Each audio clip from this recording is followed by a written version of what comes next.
It was opened in 1837 by a timber merchant, and it shut down production in 1968. Glasson Dock is a small, seemingly insignificant spot south of Lancaster. It was built because global trade was booming, but it survived because a local trade was consistent.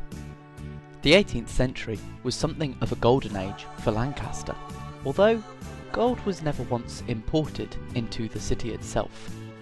Instead, they chose more mundane items like coffee, flour, cotton, tobacco, and sugar. Oh, and also slaves. Between 1736 and 1807, 29,000 enslaved people were traded through Lancaster alone. Like a lot of 18th century trade, the big booms in Lancaster's profit margins were the result of enslaving other human beings. This is a historical atrocity that has never received due reparations. But it's okay, because they erected this memorial next to a busy congestion point in the city centre. In return, Lancaster exported salt, oats, field beans, wheat, mustard seeds, and split peas, the latter of which is a key ingredient to any decent batch of a modern northerner's favourite takeaway. In 1750, an Act of Parliament created the Lancaster Port Commission, which enabled the city to begin becoming a maritime hub of activity.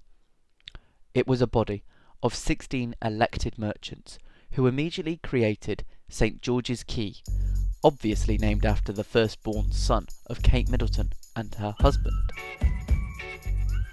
Similar expansion of the city across the Lune continued, and by 1800, Lancaster welcomed 57 ships from the West Indies, 17 ships from the rest of Europe, and made an estimated £2,500,000 on their exports alone. So, these are the conditions which demanded a dock be constructed at the mouth of the Lune. Merchants needed to drop off their goods at Glasson before sailing further into the city centre. And yet, the dock was not formally opened until 1837, by which time the Napoleonic Wars, the collapse of two major banks, and the abolition of the slave trade had ended the so-called Golden Age for Lancaster. Local trade came to the rescue. At the turn of the 19th century, 271 vessels were employed up and down the northwestern coast of England, helped by the canal system. By 1826, Glasson was the final piece of the Lancaster Canal Company's empire, and 3 years after the dock formally opened for business, 617,000 tons of goods were traded through the dock, and the total income was £34,200.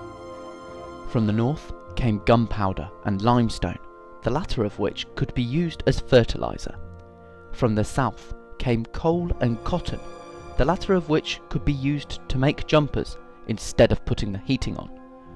Despite everyone else deciding the Golden Age was over, in 1850 Glasson remained the focal point of trade for North Lancashire and Westmoreland. And yet, even back in Victorian Lancaster, Northern Rail intervened for the worse.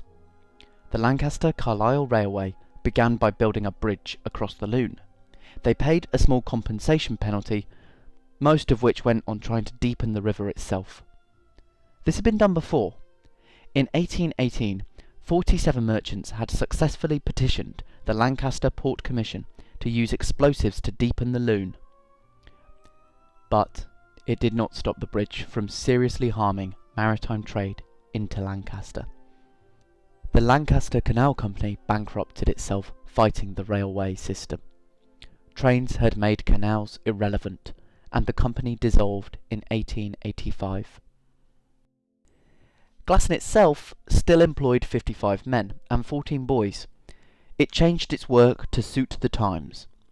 In 1879, it focused on ironmongering and steel ship repair work.